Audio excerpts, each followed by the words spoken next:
Normal bulk modulus, যেটা হচ্ছে bulk মডিউলাসকে আমরা রিপ্রেজেন্ট করি, দ্যাট ইজ ইকুয়ালস টু, এটা আমরা ফিজিক্সে পড়েছিলাম, মনে থাকার কথা নয় যদিও যদি তোর পাশে ফিজিক্স থেকে থাকতো তাহলে হয়তো হতো, তোদের অনলাইন হওয়ার জন্য হয়তো ভুলেও গেছে, যাই হোক এরকম কিছু প্রবলেম হয়ে থাকে।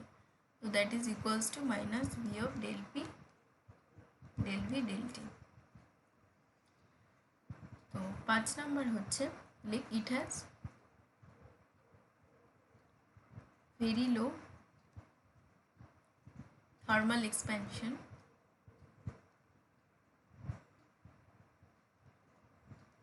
কোফিশিয়েন্ট। থার্মাল এক্সপ্যানশন কোফিশিয়েন্ট কি, যেটাকে আমরা আলফা দিয়ে রিপ্রেজেন্ট করি, তাই তো? যেটা প্রথমে দেখ আইসোথার্মাল কোফিশিয়েন্ট, সেটা আমরা যেটা বলছি very low isothermal coefficient for the solid, তো যেটা তার একটা ক্যারেক্টারিস্টিক্স অ্যাজ ওয়েল এজ এখানে আরেকটা ক্যারেক্টারিস্টিক্স যেটা বলেছি, it has very low thermal expansion coefficient, that is represented by alpha. ঠিক আছে, alpha equals to 1 by del V del T. ঠিক আছে, এগুলো হলো ক্যারেক্টারিস্টিক্স অফ সলিড স্টেট। তো এটা এই পর্যন্ত লেখা হয়ে গেলে বলবি, আমি সব পরের স্লাইডে যাব।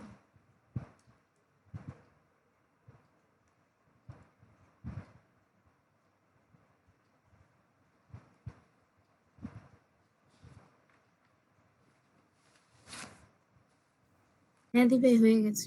যে এখানে আরেকটু জায়গা আছে, যখন লিখিয়ে দিই 6 নম্বরটা, ঠিক আছে, it has very high density, it has high very, তার আগে দেখ এটাতে কি একটা কি লেখা আছে, ইট ইজ মোরাললেস আছে, ওটা তো লিখিয়েছি মোরাললেস ইনকম্প্রেসিবল, যেটা হচ্ছে বিটার হয়ে গেছে, তাই তো? তাহলে আর এটাতে কিছু লেখানোর দরকার নেই, আচ্ছা এটা লিখ ডিফারেন্ট, আর কি হতে পারে, ডিফারেন্ট সলিড বিহেভ ডিফারেন্সিয়ালি আলাদা আলাদা সলিডের ক্ষেত্রে বলা হয়েছে, অ্যান্ড হেন্স they have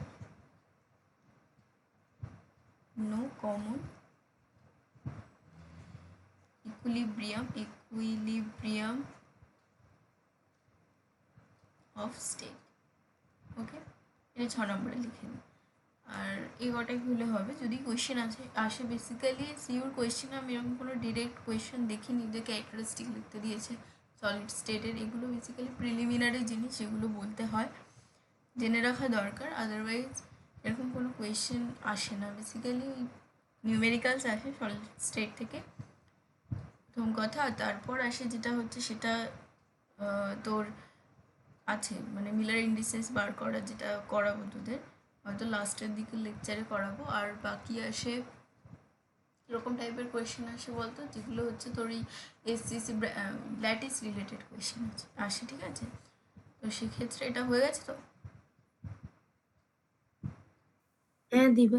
আচ্ছা দিবে, beta equal to 1 by V del V by del P, তারপরে কি ওটা টি? হ্যাঁ, টেম্পারেচার কনস্ট্যান্ট, আচ্ছা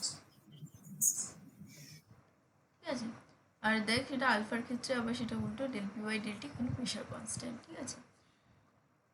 আচ্ছা, এবারে আমি থার্ড স্লাইডটাতে যাচ্ছি, যেটা হচ্ছে তোর এখানে বলবো দেখ বেসড অন জিওমেট্রিক স্ট্রাকচার, একটা হেডিং দে ফার্স্টে, স্টার্ট দিয়ে হেডিং দে বেসড অন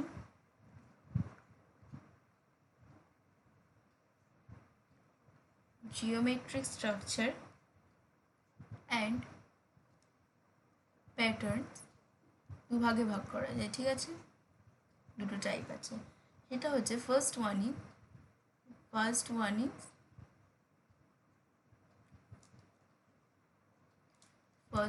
ইজ একটা হচ্ছে ক্রিস্টালাইন সলিড,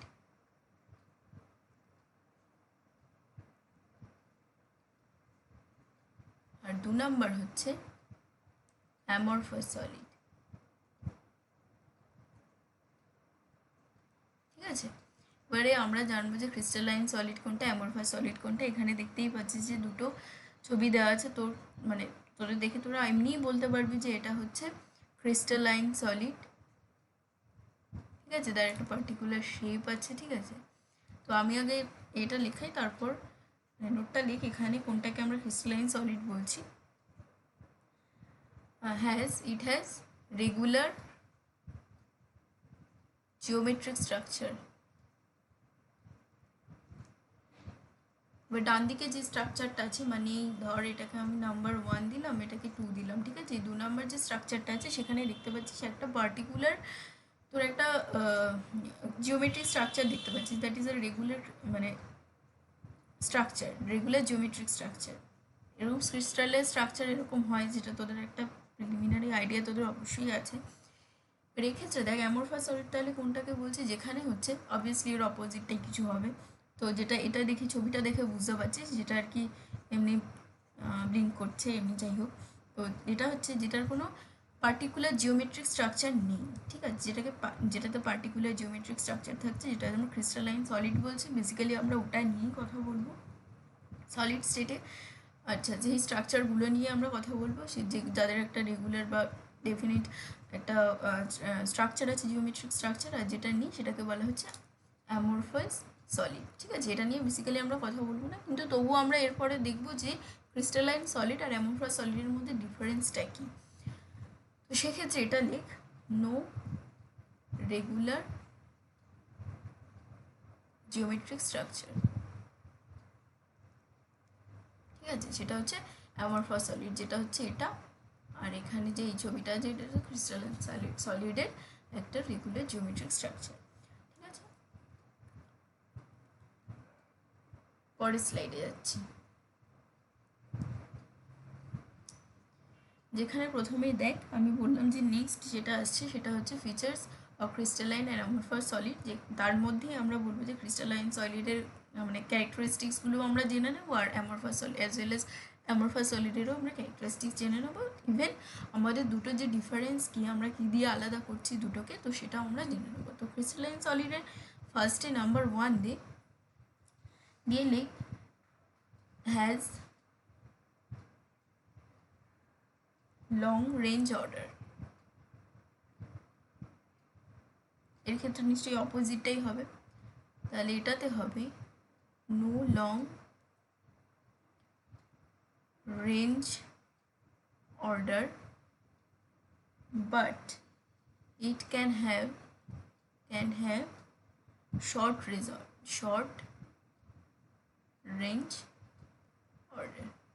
ঠিক আছে, এটা হচ্ছে ফার্স্ট তোর একটা ক্যারেক্টারিস্টিক্সও হয়ে গেল বলতে পারিস, এক একটা ক্রিস্টালাইন সলিডের ক্ষেত্রে ইন্ডিভিজুয়ালি, অ্যামরফাস সলিডের ক্ষেত্রেও তাই। তো সেটার ডিফারেন্স হলো এটাকে দিয়ে আমরা আইডেন্টিফাই করতে পারছি that is a crystalline solid as well age that is amorphous solid. এবার নাম্বার 2 লেখ, যেটা হবে সেটা হচ্ছে ফিজিক্যাল প্রপার্টিস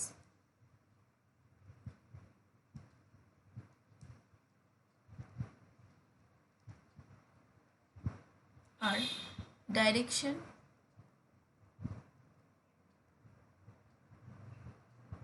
ডিপেন্ডেন্স। যখন এটা ডাইরেকশন ডিপেন্ডেন্ট হওয়া উচিত, তাহলে ফিজিক্যাল প্রপার্টিস আর ডাইরেকশন ডিপেন্ডেন্ট। ওকে, তো সেক্ষেত্রে এটাকে বলা হচ্ছে অ্যানাইসোট্রপ।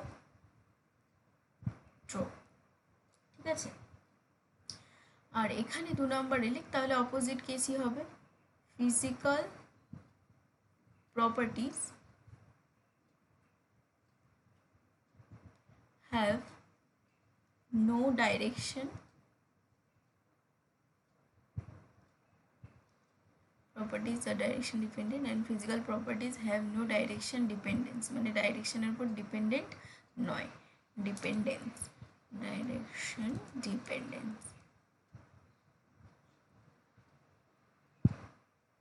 ঠিক আছে, দ্যাট ইজ আইসোট্রপ, অপোজিট কেস, এটা দেখেই বুঝতে পারছিস। তো এবার 3 নম্বরে লিখ it has definite melting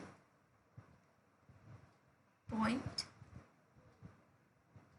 আর এটার ক্ষেত্রে লিখবি no definite